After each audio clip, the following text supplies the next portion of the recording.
গণভোটটাও হতে পারে আওয়ামী লীগের জন্য একটা সম্ভাবনাময় একটা জায়গা, তারা যদি নিষিদ্ধ থাকে এবং সেই গণভোটে তারা জানান দিতে পারে কোনোভাবে যদি গণভোটে তারা 51% ভোট পেয়ে যায়, তাহলে পরের দিনে সারা দেশে বিদ্রোহ শুরু হয়ে যাবে। দরকার কি? তার মানে ওখানে যে এমপিগুলি আসবে, সেই এমপিগুলির যারা আসবেন ওনাদের ব্যক্তিগত চিন্তা ভাবনা, বুদ্ধিমত্তা এর কোনো মূল্য নেই এদের কাছে। এরা কারা? ওরা কারা? ওরা হলো এই জনগণের প্রতিনিধি। আপনারা কারা? আপনাদের মধ্যে কেউ কেউ ট্রাম্পের প্রতিনিধি, আবার কেউ কেউ এনজিওর প্রতিনিধি। এই তো আপনারা। তা আপনাদের করে দেবে, এটা ওদের মানতে হবে কেন? ওইটা নিয়ে আরেক ঝামেলা বাঁধবে কিন্তু। আর তারপরে কি হবে? আপনি করবেন গণভোট, করেন গণভোট। আমাদের গণভোটের ইতিহাস কি? বাংলাদেশে এই পর্যন্ত গণভোট হয়েছে 3টা। তার মধ্যে যে গণভোটটা সবচেয়ে প্রয়োজনীয় গণভোট ছিল, যেটা নাকি 91 সালে হয়েছিল, সেখানে ভোট পড়ছিল কত? 34.9%। ধরলাম 35%। এটা কেন হয়? হয় এই কারণে বাংলাদেশে ভোটিং প্যাটার্নটা এমন যে যারা প্রার্থী হয় তারাই কিন্তু বেসিক্যালি ভোটারদেরকে নানাভাবে পরিচিত করে উৎসাহ দিয়া ঠিলে নিয়ে আসে ভোট কেন্দ্রে। যখন গণভোট হয় তখন তার পক্ষেও কেউ নেই, বিপক্ষেও কেউ নেই। এই গণভোটের সঙ্গে কি বিএনপি খুব আগ্রহের সঙ্গে আরাজ হয়েছে? এখন যদি আগে আপনি গণভোট করেন তো বিএনপি কি গণভোটে বিএনপির পক্ষে থাকবো? তো বিএনপির পক্ষে থাকলো না, আওয়ামী লীগের পক্ষে থাকবোই না যদি সে গণভোটে না জয়যুক্ত হয়। একটা পুরোপুরি গণতান্ত্রিক নির্বাচন বলা যাবে না, ঠিক আছে? কারণ আপনি একটা দলকে বাদ রাখতে পারেন, তাদের যে সমর্থক আছে তাদেরকে কোথায় দিবেন আপনি, তাই না? তো একটা বিষয় রিমার্ক করে দেই, রিমার্কটা ভাল লাগবে আপনাদের। সামনে একটা গণভোট হতে যাচ্ছে নাকি? সেই গণভোটে কি জুলাই সনদ নিয়ে গণভোট, তাহলে এই গণভোটটা হলো একটা আত্মহত্যার গণভোট। কেন বলতেছে আত্মহত্যার গণভোট? যে জুলাইকে ব্যবহার করে চাঁদাবাজি করা হয়েছে, লুটপাট করা হয়েছে, মব সৃষ্টি করে মানুষকে কষ্ট দেওয়া হয়েছে, সেই জুলাইয়ের ভোট কিছু কমছে তো নাকি? 5 আগস্টের মতোই আছে? তাহলে এই গণভোটে যদি জুলাই সনদের বিরুদ্ধে 51% মানুষ ভোট দেয়, তাই না? গণভোট তার ফেব্রুয়ারিতে গণভোট নাকি, তাই না? তো সো এগুলো বোঝে না, ফোরকাস্টিং এর ঘাটতি।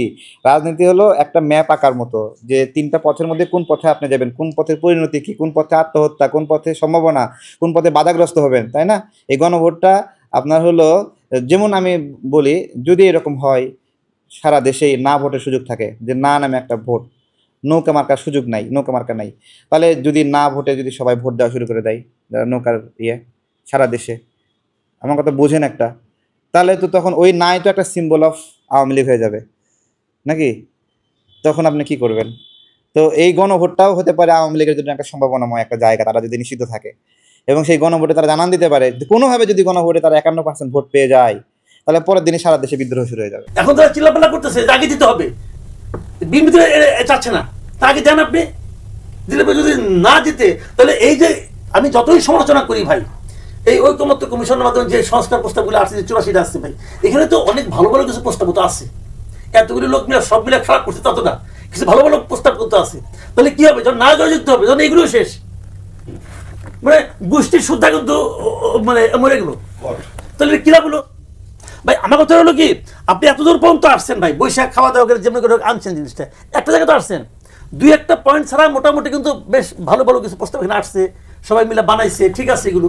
এখন এর মধ্যে যদি আপনি আগেই যে চাপ দিয়া আগে অনুভোট করতে হবে, ধরলাম আগে অনুভোট ডিসেম্বরে করলো, জামাত মনে করলো তাদের জয় হয়ে গেল, হইলো জয় হইলো, তার হয়তো দলীয় একটা জয় হইতে পারে, আমি আগে বলছিলাম, আগে আনতে পারছি। কিন্তু যেটা নাকি বিএনপির অনিচ্ছা যে আপনি গণভোট আগে নিয়ে আসেন, সেই গণভোটে ভাই এক বিএনপি যদি না ভোট দেয় তাহলেই হারবো, বাদ বাকি সবাই মিলে দিলে কিছু হবো না, তাহলে কি হবে? সোশ্যাল মিডিয়া এইগুলো যে কাজগুলি করতে যাচ্ছে, আপনার আওয়ামী লীগ ভোট বাদ দেন। সোশ্যাল মিডিয়ায় আপনি দেখেছেন কিনা যে হানায়ের একটা পোলিং হচ্ছে, কিন্তু এটা কোনটা? এই যে যেটা আর হানার যে পোলিংটা হচ্ছে, এটা হলো আরেক ভয়ঙ্কর জিনিস। আমি বলি আপনি শুনেন, একাধিক প্রশ্নের উত্তর হানাতে হয় না। আমি গুনছি তো, আমি একটা এক্সাম্পল দিয়ে বলি আপনাকে। ধরেন ওখানে উচ্চ কক্ষ আছে, আবার উচ্চ কক্ষ কিভাবে আছে? পিয়ার পদ্ধতিতে উচ্চ কক্ষ আছে, আছে না? ধরেন আমি উচ্চ কক্ষ চাই কিন্তু পিয়ার চাই না, যে নাকি বিএনপি বলে বিএনপি উচ্চ কক্ষে কোনো আপত্তি না, কিন্তু পিয়ার আপত্তি আছে। এখন আমি উচ্চ কক্ষ চাই, পিয়ার চাই না, আমি কি দেবো? হা না দেবো, বলেন?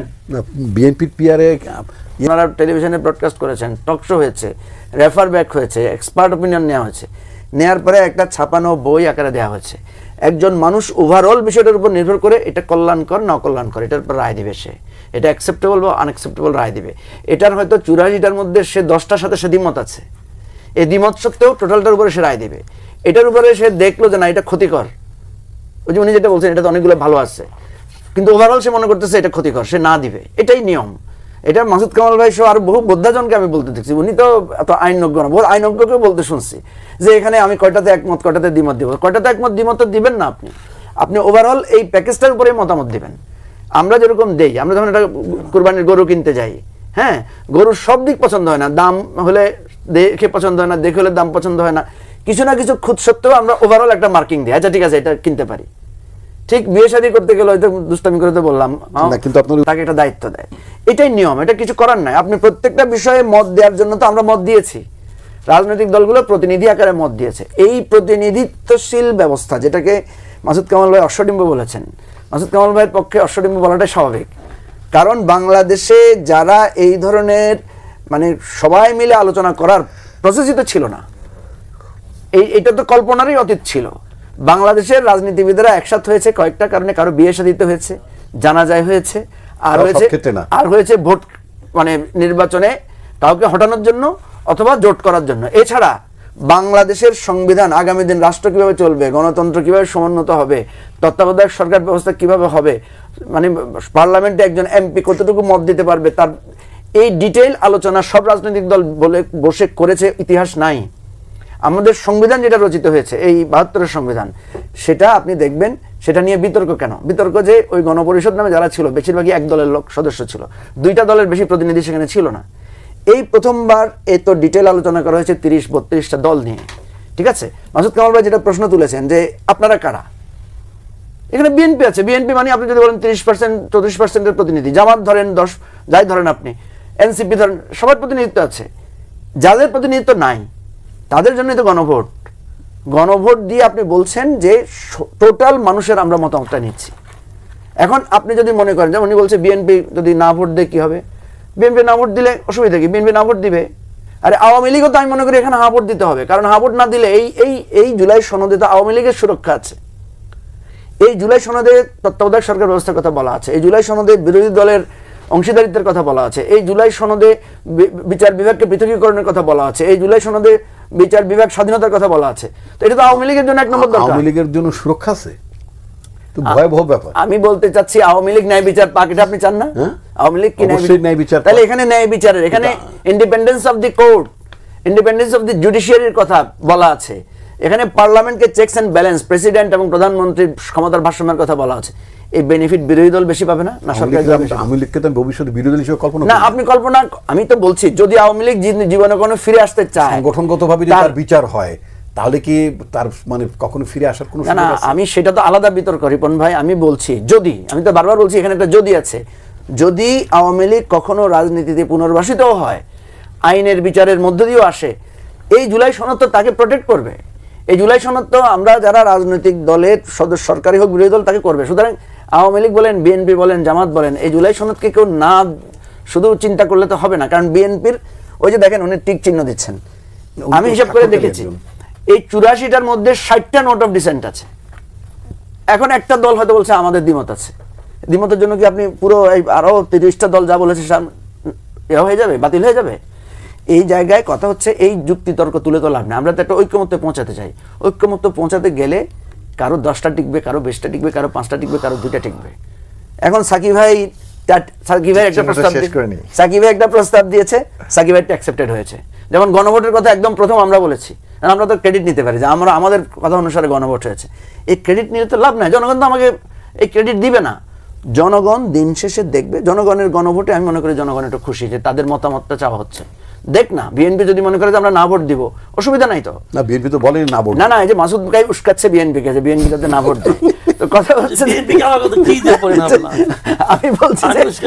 আমি বলছি যে এই জিনিসটাই আমাদের অনেকে ভুল ব্যাখ্যা দেওয়া হচ্ছে। আমি এখন এত জটিল মনে করি না, মাসুদ কামাল ভাই যত কঠিন এবং জটিল মনে করেছে।